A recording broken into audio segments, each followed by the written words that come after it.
নমস্কার। এখন এই ভিডিওতে হইচইয়ের আপকামিং কাজ মিমি চক্রবর্তীর ডাইনির অ্যানাউন্সমেন্ট ভিডিওটা নিয়ে কথা বলব। প্রথমত বলে রাখি হইচই এমন একটা প্ল্যাটফর্ম আমি যখনই আমার ভিডিওতে আলোচনা করেছি যে হইচই নতুন কিছু ডেলিভার করতেই পারে না। কেননা ওমেন সেন্ট্রিক কাজগুলোর নাম করে তারা যে ধরনের কনটেন্ট নিয়ে আসে যেগুলো কিন্তু একদম সিরিয়াল ভিত্তিক এবং একদম বস্তা পচা সত্যি কথা বলতে গেলে।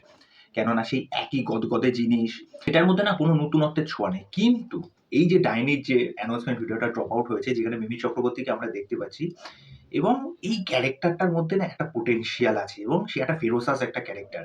তা ঘটনা এখানে যেটা দেখানো হচ্ছে লতা এবং পাতা ২ বোনের গল্প। ছোটবেলায় থাকতে তাদের মা মারা যায়।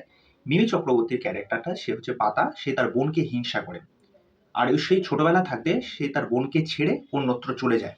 তারপরে এই বোনের জীবনে কিছু একটা বিপদ নেমে আসে। এবার সেই জায়গাটাকে রক্ষা করার জন্য এবার আসে হচ্ছে মিমি চক্রবর্তী মানে হচ্ছে পাতার ক্যারেক্টারটা। তা এখানে মিমি চক্রবর্তীর ক্যারেক্টারটাকে কেমন লাগছে? দেখুন এই ক্যারেক্টারটার মধ্যে না রেজ আছে, বোঝা যাচ্ছে এবং এই ক্যারেক্টারটা যথেষ্ট ব্রুটাল হতে চলেছে। কেননা মিমি চক্রবর্তী রিসেন্ট টাইমে যে ধরনের কাজগুলো করে আসছেন, আমি ওটিটির কথা বাদ দিচ্ছি। সিনেমায়। কেননা আমরা তাকে 'রক্তবীজে' দেখেছি। আবার 'রক্তবীজ 2' রও কিন্তু পার্ট হতে চলেছে মিমি চক্রবর্তী এবং মিমি চক্রবর্তীর ক্যারেক্টারটা দেখুন। মানে এই টিজারটা যেরকমভাবে এসেছে, মিমি চক্রবর্তী দেখুন ১ম এ শুয়ে আছে, তার চোখ মুখ আহত। আর ডাইনি শব্দটা এখানে যেভাবে ইউজ করা হয়েছে, কেন ডাইনি কাদেরকে বলা হতো? মানে তখনকার সময়ে দেখবেন মানুষের মধ্যে একটা অন্ধবিশ্বাস ছিল যে ডাইনি মানেই হচ্ছে খুব বাজে একজন মহিলা যে নানা রকম উল্টাপাল্টা কাজ করে থাকে। এবার ডাইনি সন্দেহে দেখবেন আপনারা নিউজ পেপারে হোক বা পত্র-পত্রিকায় হোক মানুষ কিন্তু অনেক সময় তাদেরকে মারধর করে, তাদেরকে পিটিয়ে মেরে ফেলে। এটা এক প্রকার সন্দেহের বশে। মানে এই মহিলাটা কিছু একটা খারাপ কাজ করেছে। তা যাই হোক, এটা যতদূর মনে হয় একটা কুপ্রথা বা একটা কুসংস্কারের বিরুদ্ধে হয়তো এই মিমি চক্রবর্তীর ক্যারেক্টারটা লড়াই। যেখানে তার বোনের উপর কিছু একটা হামলা হবে। তারপর মিমি হচ্ছে সেই জায়গাটায় দাঁড়িয়ে তার বোনের হয়ে হয়তো লড়বে। তার যতদূর মনে হচ্ছে এইরকম ধরনের ধাঁচের কিছু একটা গল্প হতে চলেছে। তো ওভারঅল এখানে মিমির যে প্রেজেন্স এবং মিমিকে যখন দেখবেন একটা জায়গায় যে মিমি যখন শুয়ে আছে, উঠে যখন এই দাটা নিয়ে যখন আসে এবং বলছে যখন এবার আমার বোনের উপর যদি কেউ নজর দেয় বা বোনকে যদি কেউ অত্যাচার করে তাহলে তাণ্ডব হবে।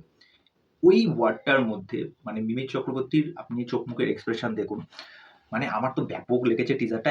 আর এই কাজের যে পরিচালক হচ্ছে নির্ঝর মিত্র, তা তার শিকারপুর মানে হচ্ছে অঙ্কুশ মিত্র। যেখানে অঙ্কুশ মিত্রকে কিন্তু আলাদাই লেগেছিল এবং শিকারপুর আমার পছন্দের একটা সিরিজ যেটা জি5 এ এসেছিল। হয়তো আপনারা সকলেই দেখেছেন শিকারপুর।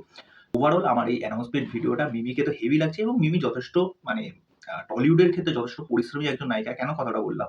কেননা মিমি কিন্তু রীতিমতো অন্যান্য নায়িকাদের মতো না। মানে রীতিমতো জিমে যায়, ওয়ার্কআউট করে, বডি ফিটনেস সমস্ত কিছু কিন্তু মিমি এই জিনিসগুলো করে থাকে বরাবর। মানে সে কোনো একটা কাজে অংশ হোক বা না হোক কিন্তু ডেইলি রুটিন বেসিস কিন্তু এই জিনিসগুলো করে থাকে। সুতরাং ফিটনেসটাও কিন্তু ম্যাটার করে। ওকে? কেননা যেহেতু এই ধরনের কাজ আসছে সুতরাং আশা করতে পারি যে এই কাজে কিন্তু প্রচুর অ্যাকশন অবশ্যই থাকবে এবং সেটা যথেষ্ট ভয়াবহ এবং ব্রুটাল।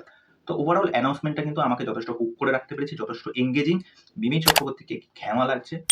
তা এই বিষয় নিয়ে তোমাদের কি মতামত সেটা কিন্তু অবশ্যই আমাকে কমেন্ট করে জানিও। তো চলো আজকের ভিডিও এখানে শেষ করছি। পরবর্তী ভিডিওতে আবার দেখা হচ্ছে। বাই।